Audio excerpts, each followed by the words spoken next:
The year is 2020. We are all stuck inside due to something going horribly wrong outside. This is fine. I'm okay with the events that are unfolding currently. Many of us are now homebound while working, with only our thoughts to keep us company. Unless you have a family, like a normal person. Anyway, it was during that time that the game Paper Mario: The Origami King was released, and to a not so satisfied fan base, the game did not hit with the battle system, the characters, nor the story. And what's even worse is that it looked great. It was a good graphic game. I mean, look at this. Though as colorful and full it may have been, the game itself was not taken well, at least by the small minority of Paper Mario fans, making it some people's their last Paper Mario game ever. Twitter wasn't taking it too well, and Arlo was trying so hard to keep a positive outlook that it eventually culminated into a near 2-hour review as to why the game was not so well designed for a Paper Mario game. And certainly there were positive people talking about it, but they weren't loud enough. There were a lot of people who saw the game as fun, and it would eventually sell over 3 million copies. It was evident that most people didn't care about the roots of Paper Mario, but some people did, and they took action. Dubbed Paper Mario likes in the fan base, plenty of games that took on the mantle as true spiritual successors started popping up as games in development. One such game was Born of Bread, one of my favorite and my recommendation for anyone trying to get into Paper Mario-like indie games. Another one is Bug Fable, a very good Paper Mario-like game that I think anybody should play, especially since it seems to be on the Switch anyway. But today, I wish to explore a game I've been eyeing for a few years now.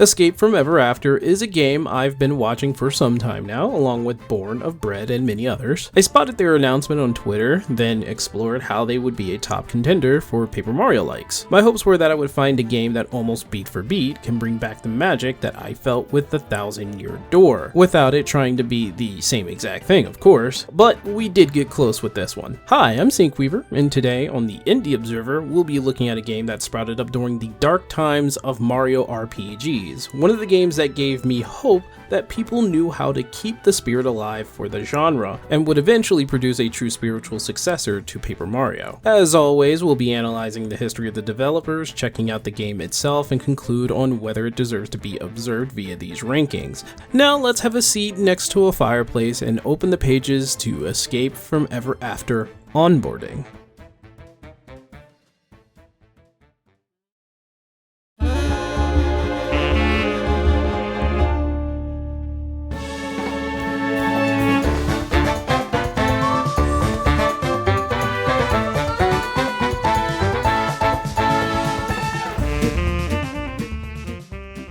Now then, let's begin with how all of this started. In 2022, during the lockdown of a certain worldwide alert, the founder of what will be the company that created Escape from Ever After, Ryan Kintner, looked upon his friend and proposed an isolated pandemic side project. And good for him, he's doing something while the pandemic was going on. Ryan had expressed on Reddit that the art style he was showcasing could be a full-fledged Paper Mario: The Thousand Year Door type of game. Back then, we didn't have a solid name for the genre yet. He proposed this project in 2020, so a full 5 years ago when everything became perfect for Animal Crossing New Horizon to pop off.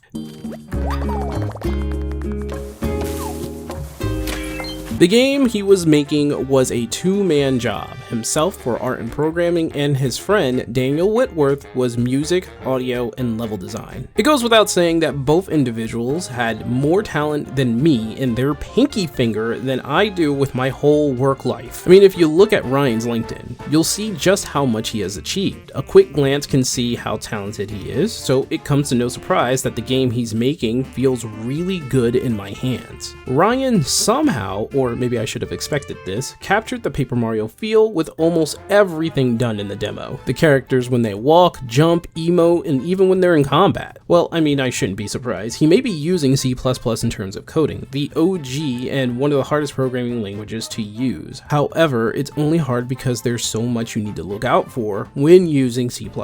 I can't go into detail on how difficult C++ is, but just know it is hard to understand, which tells me that Ryan has all the talent talent needed to make a game like this, though I should really talk about his partner, Daniel. Daniel Whitworth is the level designer, audio, and music producer, and when I say this man has so much experience, I'm talking about games, concerts, and films. This man did films. Now, I'm just a plebeian, but Daniel apparently worked on an Emmy-winning film called Eat Your Catfish, a film about Catherine who has ALS but is determined to see her daughter's wedding. I've not seen the film, but I think I should, just to honor Daniel here with his musical talent, since it's not just film, but like I said, he did concerts and other games as well. One such game is called Cursemark, another game he's been working on, and also another Games Expo indie game that was showcased. So not only is he working on Escape from Ever After, but he's also working on Cursemark with absolute greatness. I mean, here are some of the scores that he's been working on.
Listen, when it comes to indie games and their origins, there's always some greatness added to it. The fact that this game exists at all with no help from the big N is a story on itself. These two in the middle of a pandemic looked at each other and said, yeah, we could make a Paper Mario like. God knows we weren't getting it from Origami King. And look, I know some of you actually appreciate the Origami King. You probably aren't too fond of the remake of Thousand Year Door, or maybe I'm talking to nothing but Thousand Year Door fans.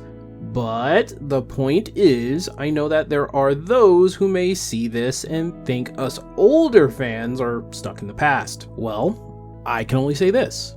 The past is better, and these guys know it. Ryan and Daniel are blatant fans of Paper Mario, and after I play the full release of Escape from Ever After, I will be looking forward to their other games as well. The Paper Mario series has only been going through one disappointment after another for the older fans, and where there are some who look at the positives of Origami King, this was also the time where Mario RPGs were nowhere to be found, until the remakes for Thousand Year Door and Super Mario RPG. And don't get me wrong, I love those games to death, but they are not officially new games, but re-releases. Remakes of games are very abundant, and perhaps they will work for those who have a lot of nostalgia for them, but the question I have is whether or not they are gaining new fans. The change in the Paper Mario formula, honestly, it came through with Super Paper Mario. However, the fact that it fundamentally played closer to classic Mario and had a good story to boot helped its case for being a fun game. Sticker Star, Color Splash, and Origami King were taken in pretty well by the larger mass, but of course, specific fans were not happy with any of them. They looked like Paper Mario, they played similarly, and they even tried to reinvent the battle system.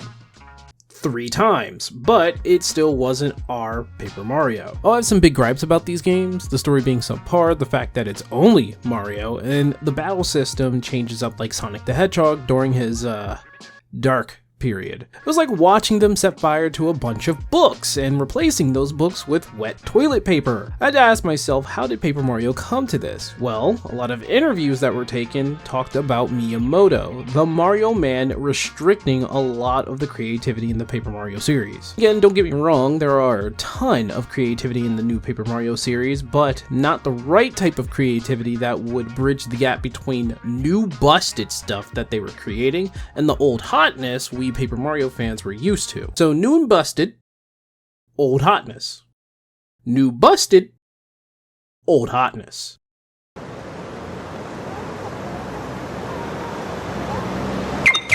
Old busted hotness. Super Paper Mario aside, everything that came after that wasn't enough, which is probably why Ryan and Daniel made Escape from Ever After. Thankfully, this game already showed itself to be an interesting one from the jump, a true successor from what I can see. But let's not talk about it, let me show you.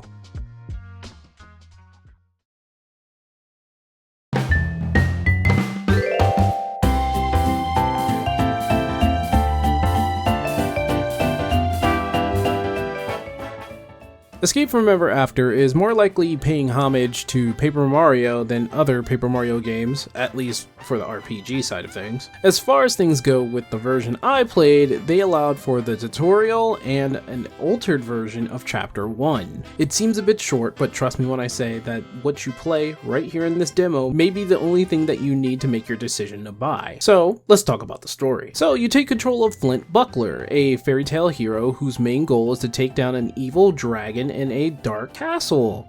Very typical. Plus, you can probably guess what weapon he uses. Yep, that's right, he uses a donut. Anyway, Flint enters the castle and he's introduced to a nice front desk being handled by Red Riding Hood.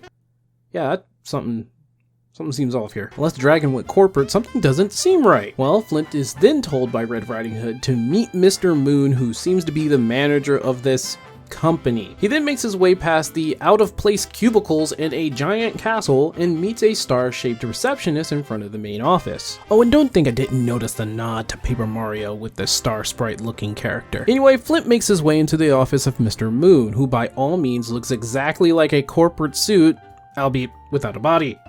He's pulling off the smile though. Mr. Moon explains what's going on. Apparently a company from the real world has taken over the castle, calling themselves Ever After Incorporated. What they do is hop into other storybook worlds and recruit the characters within to have a better lease on life, like long office hours and corporate kind of life. Flint, however, the muscle brain that he is, doesn't see the writing on the wall and thinks that he is being tricked. So he decides to attack Mr. Moon, who then deflects it with a standard issue shield from Ever After Incorporated, which lands Flint in the dungeon. There we meet his arch nemesis, Tender the Dragon, who seems smaller than her storybook self. She explains that she was overrun by Ever After Incorporated and their technology had a collar placed around her neck which shrank her down to her current size. Tender here is not only our guide, but our first partner in this adventure, as she teaches the player how the battle system works and guides them through her dungeon, which happens to be the tutorial chapter. After learning how the game works and beating up the 3 blind mice who are oddly not blind for some reason, the 3 mice explain what really happened to their storybook world when Ever After Incorporated invaded. What they do is take all the resources, drain whatever they can, employ who are useful, and hop to another world to repeat the process. The world they leave behind eventually disappears, leaving those within to their fate, though the corporation seems to always employ the main characters of the story before hopping worlds. The 3 blind mice explain that in order to survive, they needed to accept the offer Ever After Incorporated proposed to them, working for them and helping with their endeavors. Flint sees an opportunity here and thinks about joining. It takes a little bit for Tender to come around since, you know, due to the fact that they took over her castle, they depowered her and threw her into her own dungeon, but she does come around because she has a plan. Work for the company, find their weakness from within, take them down, exploit the weakness, you know, etc, etc. Basically, this is a story about big capitalist corporation being taken down by the small little guy. Flint agrees to this and becomes the mouthpiece for the duo. They meet with Mr. Moon again and accepts his proposition from before, along with Tinder, of course. After what I believe is the most out of nowhere interview ever, Flint and Tinder become part of Ever After Incorporated, who will work with them only to find their weakness from within. So the narrative seems to be entering different storybook worlds and seemingly do the job Ever After Incorporated gives you. Meanwhile, Flint and company will try to get as much information they can, take down the company from within while rising up the corporate ladder. Again, this is your fight against the capitalist kind of story, as you can see. Basically, the stick it to the man by working from within, and honestly, I want to see where this story will go. As of the onboarding demo, you stop at fighting the three little pigs, whose personality are very exaggerated from all the pig stories I've ever heard. This also shows just how much effort they put into their characters. Flint is your basic, straightforward hero type who is very ignorant about everything else that doesn't pertain to being a hero, a muscle brain if you will. Tinder is basically the same persona as Bowser, like beat for beat. She's always mad like him, but more condescending, giving snide remarks for unfavorable situations, and will pop her lid when angered enough. Flint in this situation is her foil, by always reminding her to keep her temper in check. Honestly, Flint and Tinder play off each other very well. Also love the fact that Tinder is like, Jesus Christ, why do I have to work with these idiots? Since she's always looking at the screen with that look. There's also Wolfgang, the main wolf of the three little pigs. Yes, the wolf is actually the good guy. In fact, by so much that his entire village are filled with a bunch of nice, kind-hearted, and naive wolves who think the three little pigs are good neighbors. But they actually want to mow down their entire village and take the land and set up apartments. They did offer the wolves a 1-year 5% discount on the rent, but even that wasn't enough. They let 5% go just like that. I'm here adding another 5% to my own rent! Of course, I can't forget about the game's system. Similar to that of Paper Mario, every character is paper-shaped, though how Flint gets around doesn't really play with the 2D form. So far, unlike the Paper Mario series, where Mario changes his form like a paper character should, Flint and company only have the aesthetics of paper. The aesthetics may be the only thing going here, and I do hope Sleepy Castle does more with their looks other than being 2D paper characters. As a Paper Mario-like, that is probably one of the things I've not seen with characters. The world itself is 3D and colorful as it should be. Daniel did a great job on the level design, so I'm confident the rest of the game will look just as good. Now for the battle system. Of course, it has pretty much everything here, the timed attacks and action commands. Though instead of jumping on the character, Flint here throws his buckler, while Tinder does some close range fire breathing. And I really had to check myself here. Mario in his games has you press a button when you hit an enemy, while Flint has you press a button when he catches his buckler. There aren't any extra flashy moves between the action like in Paper Mario The Thousand Year Door, but it's not all that necessary. The battles are very much the same, with health points that you have to keep an eye on for each character over their vitality, MP for local points. What? Haven't you had a cup of coffee which allowed you to do special abilities? You guys need to get a corporate job. Coffee is like power up over there. The battle system also uses something like Star Power from the Paper Mario series as well, allowing you and your party to do a different team ability depending on the one who initiates it. Sometimes you're flinging a buckler with a giant slingshot, sometimes you're setting up a flaming tornado, and sometimes you're playing in a mariachi band.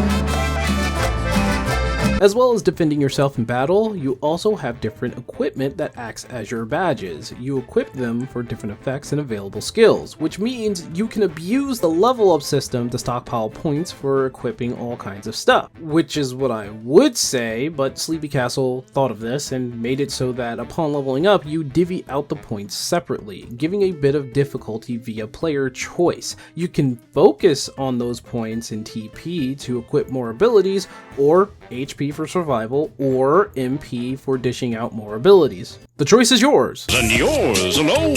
As for the feel of the game, at every turn I am having a good time. The story is entertaining, the fights are fun, there seems to be something new around every corner, and I could see myself playing this game to 100%.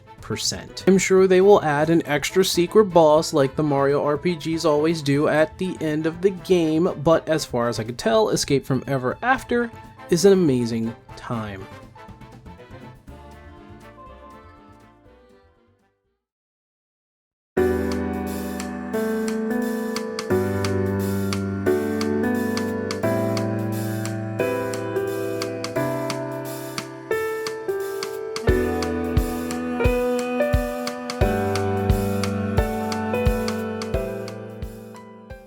It's now clear that when it comes to genuinely good games, you can only depend on the handful of companies like From Software, Sora Ltd, or Masahiro Sakurai, Capcom mostly, and oddly, Sega.